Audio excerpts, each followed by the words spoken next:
성도 여러분 안녕하세요. 4월 19일 365일 말씀과 함께 시간입니다. 오늘 읽을 말씀은 역대상 17장에서 19장까지의 말씀입니다. 역대상 17장은 사무엘하 7장에도 나오는 내용으로 다윗이 행한 종교적 사역 중 그 절정을 이루는 부분입니다. 다윗은 하나님을 위해 성전을 건축하기를 원했고 그런 다윗에게 하나님이 주시는 언약이 기록됩니다. 다윗이 성전 건축의 뜻을 하나님께 아뢰지만 하나님은 대언자 나단을 통해 그 일을 제지하십니다. 그렇지만 하나님께서는 다윗에게 다윗 왕조를 영원히 견고하게 하실 것이라고 약속하시며 하나님의 언약을 강조하십니다. 그리고 다윗은 이러한 하나님의 약속에 감격하여 감사의 기도를 드립니다. 18장은 하나님의 복으로 다윗 왕국이 확장됨을 보여줍니다. 18장에서 20장까지 이어지는 다윗의 군사적 사역의 전반부로 그가 성취한 초기의 승전에 대해 전하며 다윗의 놀라운 정복 사업의 성공을 보여줍니다. 다윗은 이스라엘 안팎에 있는 모든 대적들을 정복하여 다스리고 견고한 행정체계를 세워 왕국 내부의 체계를 정비합니다.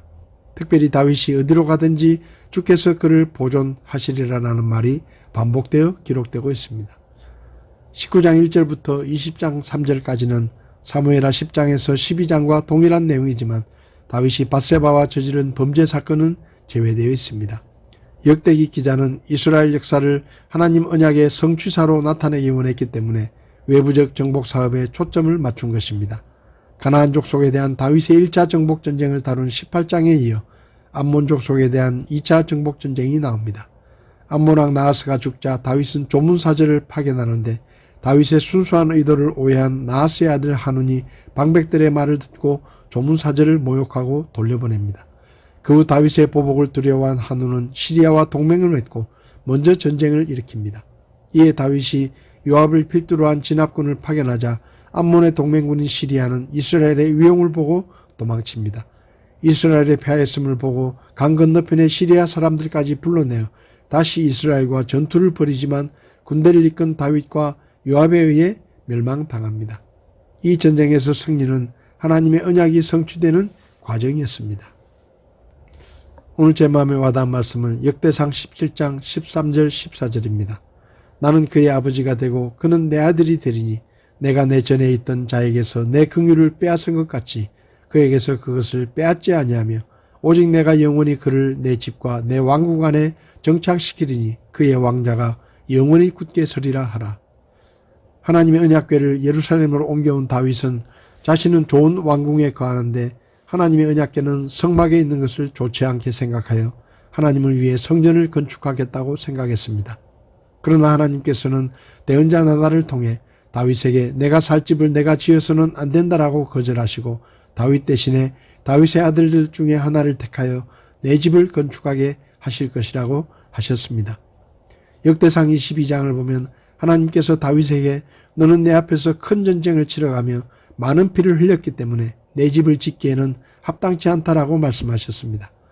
그러나 하나님께서는 성전을 건축하려는 다윗의 믿음을 보시고 그에게 놀라운 축복을 약속해 주셨는데 다윗의 아들 중 하나를 일으켜 그 왕국을 굳게 세워주시고 하나님의 성전을 건축하게 하고 그의 왕좌를 영원토록 세워주시겠다고 약속해 주셨습니다.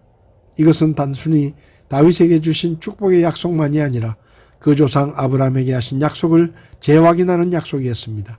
그런데 하나님께서는 다윗에게 하나님께서 친히 다윗의 아들에게 아버지가 되어주시고 그를 하나님의 아들로 삼아주시겠다는 약속까지 해주셨습니다. 이것은 매우 특별하고 놀라운 약속이었습니다.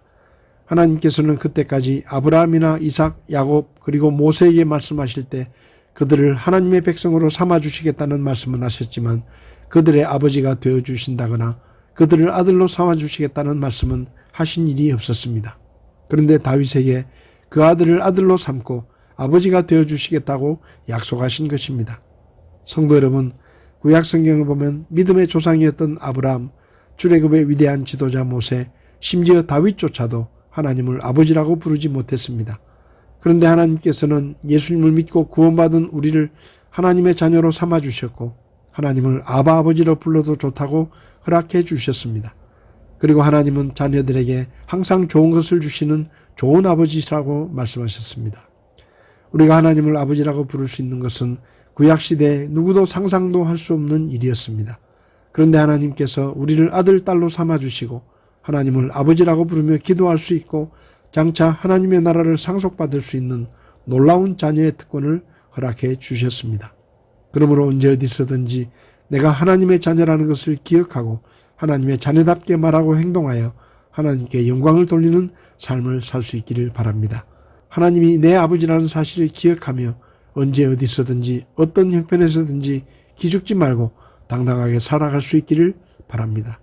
오늘 하루도 우리가 하나님의 자녀라는 것, 하나님이 내 아버지라는 것을 기억하고 언제 어디서 어떤 상황에서든지 기죽지 말고 당당하게 하나님의 자녀답게 살아가는 우리 모두가 될 수 있기를 바랍니다.